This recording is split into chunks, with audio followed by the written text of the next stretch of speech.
안녕하세요 구독자 여러분. 오늘은 이 부직포를 까는 모습과 이제 시기는 전번에 말씀드렸고요. 구독 이제 이 부직포가 아니고 이 차광막을 까는 모습을 오늘은 보여드릴 건데요.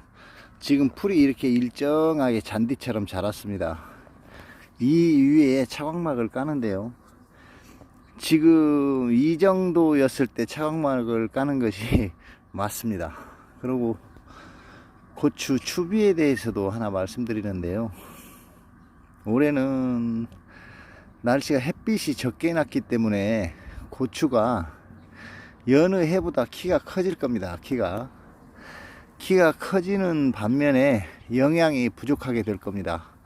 그 영양이 왜 부족하게 되는지 지금부터 설명을 드리자면은, 이 비가 자주 오므로 인해서 추비를 미리 하신 분들은 비닐 멀칭에 구멍을 뚫어서 이렇게 추비를 했습니다. 이제 물론 전부 다 뭐 거름기가 유실되고 뭐 이러지는 않겠지만은, 대부분은 약 한 60% 이상은 거름기가 다 물을 따라서 이동을 해버렸을 것이라고 저는 그렇게 생각을 합니다. 왜 그러냐면, 이 모든 질소, 이제 유기물 같은 경우에는 좀 빠져나가지 않습니다. 근데 이 질소질, 화학비료 성분이라든지 질소질 같은 경우에는 이 물기를 따라서 거름기가 이동을 해버립니다. 그래서 비닐 멀칭에 구멍이 뚫혀 있는 상태가 지속됐으므로 비가 많이 오면서 그리 물이 들어가면서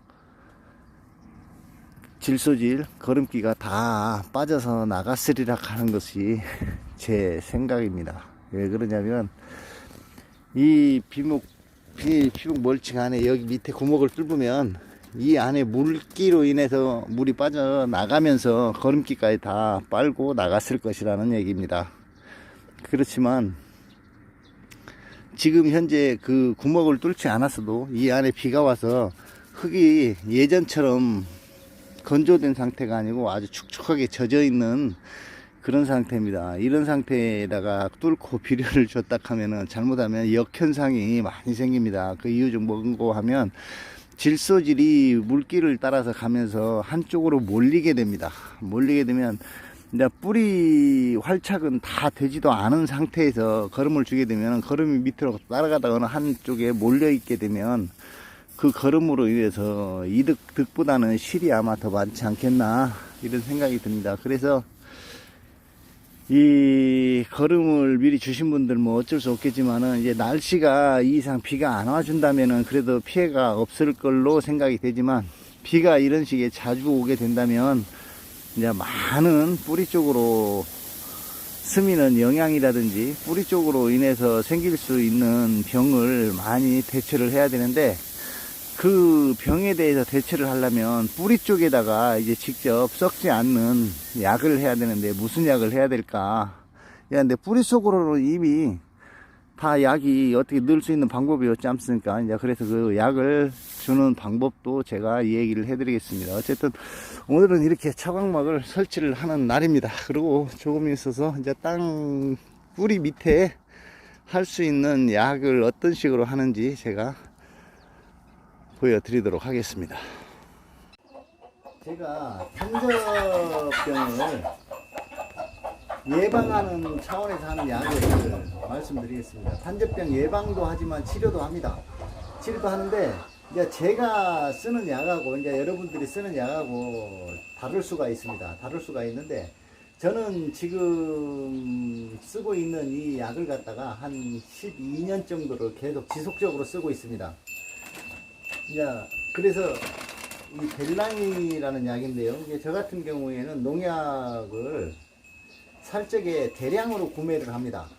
소량으로 이렇게 하나씩 구매를 하는 것이 아니고 대량으로 구매를 하기 때문에, 이 델란이라는 농약이 지금은 아마 농약사에 제가 알기로는 모 사정으로 인해서 아마 판매가 안 되는 걸로 알고 있는데, 이 델란과 같은 수화제가 있을 겁니다. 그거를 추천하는데요, 이제 이 델란이 아니어도 이 수화제를 추천하는 이유를 설명드리겠습니다. 왜 그러냐면, 이게 다른 유제 같은 경우에는 이파리에 묻었다가 휘발성에 의해서 다 날아가 버립니다. 날아가 버리고 잔여물이 남지 않는데, 이 수화제 같은 경우에는 이게 아주 미세한 입자로 이루어져 있어서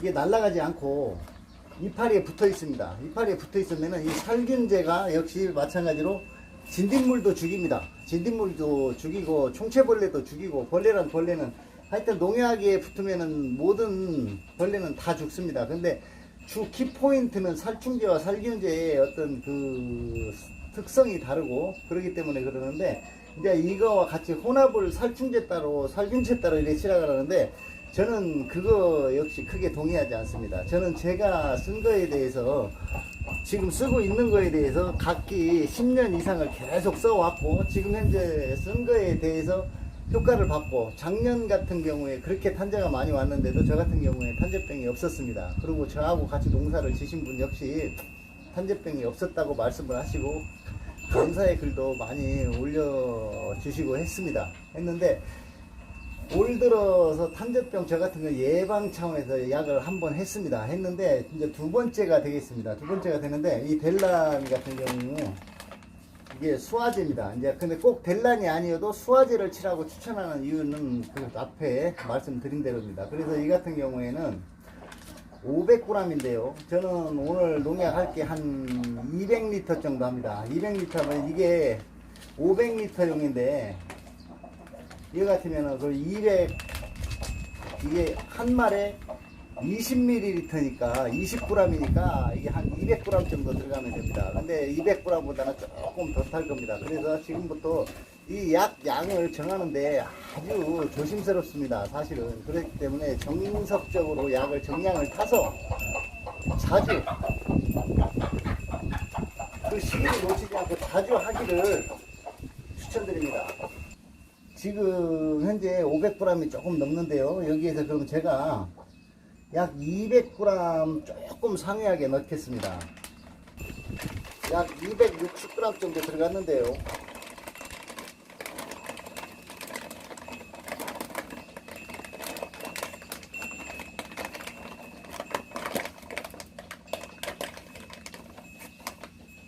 그리고 지금 이 림페이지인데요. 이 림페이지라는 약인데, 이게 총체벌레부터 나방류는 거의 다 듣습니다. 이게 뭐 블록 총체벌레, 노랑 총체벌레, 블록 총체벌레, 입마리, 나방, 점박이, 응애, 이거 하나만 넣어도 거의 요즘 나오는 응애, 진딧물, 총체벌레까지 다 잡습니다. 이제 그래서 이거를 림페이지를 하나를 또 넣습니다. 이 림페이지도 역시 20mg을 넣는데요. 이것도 저 200을 타기 때문에 200ml 조금 상이하게 더 타겠습니다.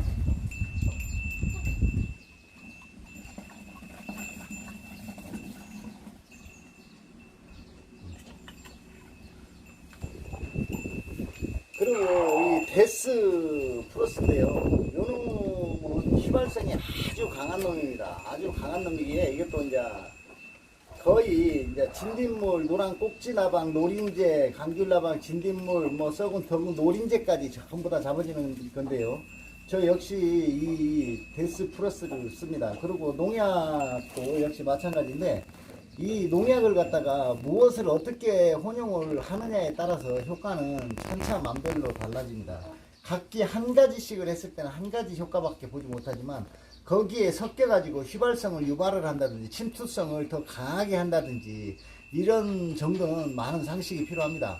이제 화학 반응식에서 이렇게 보게 되면은 농약을 갖다가 단일 품목으로 이렇게 모르시는 분들은 이래 하시는데, 지금 대체로 보면은 요거를 섞었을 때 어떤 현상이 생기는지, 대부분 우리가 음식을 먹을 때도 그렇지 않습니까? 싱거울 때, 뭐 국이 싱거울 때 김치를 넣어서 먹는다든지 그러면 염도가 좀 더 높아지죠. 이제 밥을 먹을 때 김을 싸서 먹는다든지 이거하고 똑같은 이치입니다. 각기 희석에서 발생할 수 있는 어떤 화학적 요소를 조금은 알아야 됩니다. 그걸 모르고 그냥 무작정 막 희석해버리면 약해를 입는다든가, 아니면은 약해보다도 오히려 더 농약 성분이 잔류 농약이 남아서 날아가지 않는다 하는가 이런 현상도 생기니까 그건 이제 화학 방식을 조금 아셔야 될 그런 필요성이 좀 있습니다. 지금 예전처럼 그냥 농약사에서 주는 대로 이렇게 농약을 했다가는 농약 값을 감당할 수가 없습니다. 농약 가격을. 이름만 같은 농약인데도 이름이 바뀌어 버리면 농약 값이 엄청나게 올라가 버립니다. 그러니까 그런 것 자체까지도 내가 생각을 하고 내가 어떤 걸 쓸 거고 내가 얼마만큼 이로운 걸 쓸 건가에 대해서 생각을 하신다면은 이 농약과 희석했을 때 어떤 반응이 일어나는 것도 또 조금 알아야 되지 않나 하는 생각이 듭니다. 그리고 농약 가격을 말씀드리겠는데요.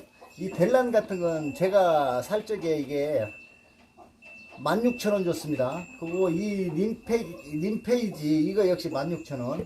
이 데스 플러스 같은 경우에는 6,000원입니다. 6,000원. 가격 차이가 많이 나죠. 근데 만약에 그 농약사에서 추천하는 약을 산다 셈 치면 아마 많은 돈이 들어가지 않겠나 하는 생각이 또 듭니다. 그리고 이제 하나 더. 지금은 이제 비닐 피복 밑에 수분이 너무 많아서 만약에 지금 아직까지는 햇빛이 적고 날씨 고온 현상이 유지가 되지 않아서 괜찮습니다만은 이 고온 현상이 유지가 되면 뿌리 썩은 병이라고 해야 되겠죠. 이제 한마디로 얘기하면 뭐 청고병이라든지 역병 이런 게 굉장히 많이 기승을 부리지 않을까 하는 생각도 듭니다. 이건 어디까지나 제 생각입니다. 아직까지 제 경험에서 장마철이 되기 전에 이 청국병이라든지 이런 건 별로 없지만 장마가 시작이 되고 나서 빗물이 들어가서 땅이 젖어가지고 뿌리가 호흡을 못할 시에는 거기에 면역체가 떨어져서 뿌리 썩은 병이나 청국병 이런 게 많이 발생하는데 그걸 방지하기 위해서는 뿌리 쪽에 그걸 방지하기 위해서 저는 이 황칼슘을 씁니다. 칼슘의 종류도 여러 종류가 있는데 초산계열에 있는 칼슘하고 그 다음에 황산계열에 있는 칼슘하고가 있습니다. 제가 알기로는 우리가 일반적으로 구매할 수 있는 게 그 나머지 또 다른 염화칼슘이라고 어떤 분 말씀하시는데 염화칼슘은 도로바닥에 얼음 제거하기 위해서 눈을 제거하기 위해서 하는 거고 그 칼슘 종류에 쓰이지 않습니다. 그 다음에 대표적인 예로 황칼슘과 이제 초산형 칼슘이 있습니다. 식초를 이용해서 계란 껍질이나 이런 걸 이용해서 만드는 칼슘이 있는데 지금 그 모든 것도 살균 작용은 있지만 특히 이 황칼슘 같은 경우에는 살균 작용이 땅속 밑에 들어가게 되면은 굉장히 많이 효과를 봅니다. 그래서 이 땅속에 이제 차후에 뿌리 썩은 병을 방지하기 위해서 이 황칼슘을 씁니다. 이게 이파리에도 요즘은 너무 급성장을 해서 이파리에도 필요하고 땅 뿌리에도 필요합니다. 지금 현재 땅 밑에 비닐 피복 밑에 있는 수분을 최대한 빨리 제거할 수 있는 방법은 멀칭을 벗기지 않는 한 나무를 최대한 크고 거대하게 영양을 많이 흡수할 수 있게끔 만들어야 됩니다. 이제 그래서 저는 황칼슘을 쓰고요. 그리고 역시 그러려면은 이파리도 도톰해져야 되죠. 이파리도. 이제 그러다 보니까 이 골드스타를 쓰는데 이 골드스타 같은 경우에도 지금 사람들이 뭐 이거 쓰고 저거 쓰고 막 하나씩 쓰는데 저는 오로지 이것만 씁니다. 제가 요 같은 경우에는 생선에서 추출한 아미노산이 80%, 해조류에서 추출한 성분이 20%에서 80%, 100%입니다. 그래서 이제 이런 여타한 약재가 굉장히 많습니다. 이 영양제가 굉장히 많은데 비해서 제가 아직까지 써본 것 중에는 그래도 이게 함유량이 굉장히 높습니다. 같은 성분이라도 50%짜리가 있고 100%짜리가 있는데 우리 주스도 그렇지 않습니까? 오렌지 주스도 보면은 뭐 한 2% 섞어도 오렌지 맛이 나고 99%에도 오렌지 맛이 납니다. 이제 그런 차이가 있으니까 그래서 저는 이 골드스타를 이렇게 항상 선호하는데 요거는 500배에서 1000배를 씁니다. 500배에서 1000배.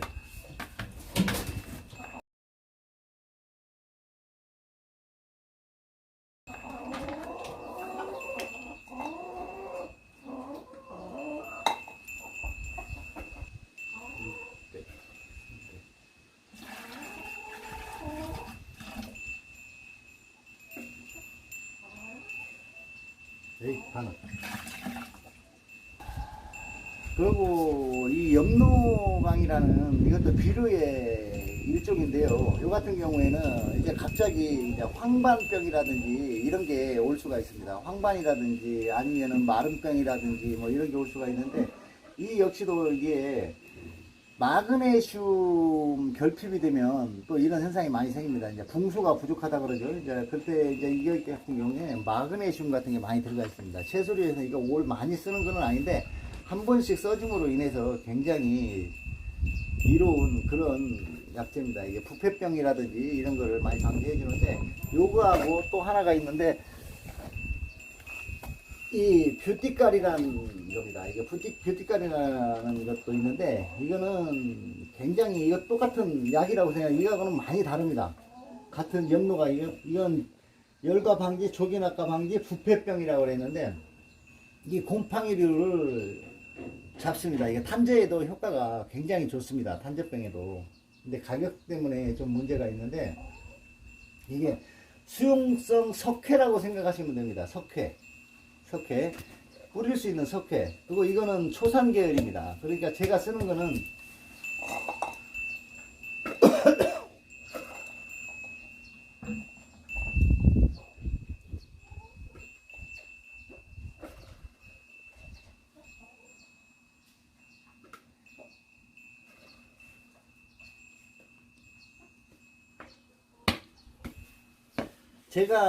거는 이 정도입니다. 이 정도인데, 그리고 이제 약을 섞으시는 분들한테 제가 꼭 부탁하고 싶은 게 있는데, 농약을 하면서 마스크를 쓰시라고 이래 얘기하는데, 농약을 할 때 마스크를 쓰는 것보다 지금 약을 혼용을 할 때 마스크를 쓰셔야 됩니다. 약을 혼용을 할 때. 그래서 저 같은 경우는 마스크 쓰기를 하도 싫어서 이렇게 용기에 따로 부어서 희석을 해서 섞는 형태가 되거든요. 이제 그런데 일반적으로 보면은 섞을 때는 마스크를 안 하는데, 섞을 때만큼은 마스크를 꼭 혼용을 하실 때는 하시기를 바랍니다.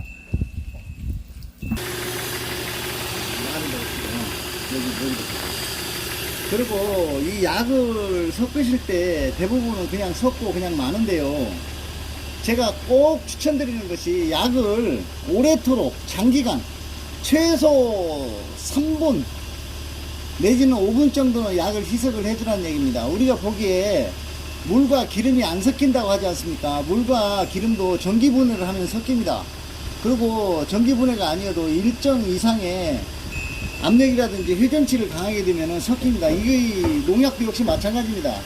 수화제나 유제나 이게 거의 다 기름 성분으로 이루어져 있는 것이고, 무거운, 쉽게 얘기하면 전분 같은 곧 황토, 흙, 분말 같은 게 섞여 있는 그런 입자와 같기 때문에 오래도록 섞어 주시기를 꼭 추천드립니다. 그리고 하나 더, 이 고화 분무기를 사용하시는 분은 이 고화 분무기 끝을 갖다가 반드시 그 예전에 썼던 약을 완전히 빠져나갈 때까지 희석하시기를 적극 추천드립니다.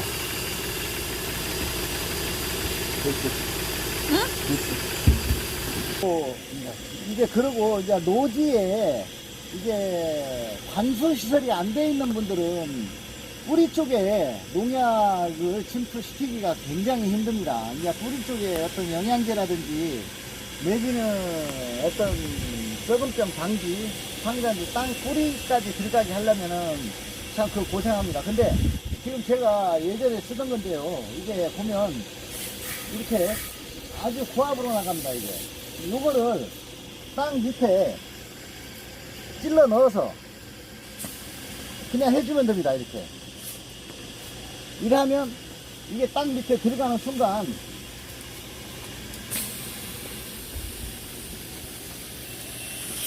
이게 순간적으로 약 한, 압력에 따라 다르겠지만 순간적으로 약 한 300ml에서 400ml 사이가 순간적으로 들어갑니다. 이게 한번 땅에 딱 꽂아주면 이렇게. 그래서 지금 제가 먹으려고 하는 고추인데요.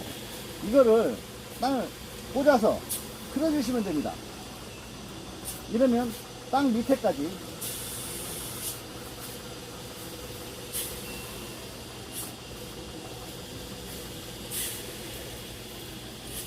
이렇게 땅 밑에까지 이렇게 방제를 하시면 됩니다. 그러니까 여러분도 이거 눈여겨 봐두셨다가 이거를 땅 밑에를 방지한다고 생각하시고 이것들 하나씩 구비하시기 바랍니다. 그리고 농약을 하실 때 어느 정도 농약을 해야 되냐면, 농약이 내가 자꾸 농약이라고 그러니까 좀 거부 반응이 많이 생길 수도 있는데요. 이 방제를 할 때 이 약품이 진짜 이슬이 맺힌 것처럼, 이슬이 맺혀 줄줄 흐르는 것처럼 사각지대가 없이 하셔야 됩니다. 그리고 요즘에는 고추가 어리기 때문에 가능하면은 동력 분무기, 이제 지파렐리라든지 내지는 어떤 엔진을 써서 바람을 부는 이런 정도의 그 방제법은 지금 현재는 추천하지 않습니다. 그거는 이제 나중에 고추가 좀 더 컸을 때 추천. 그러면 제가 어느 정도로 약양을 살포를 하는지를 한번 보여드리겠습니다.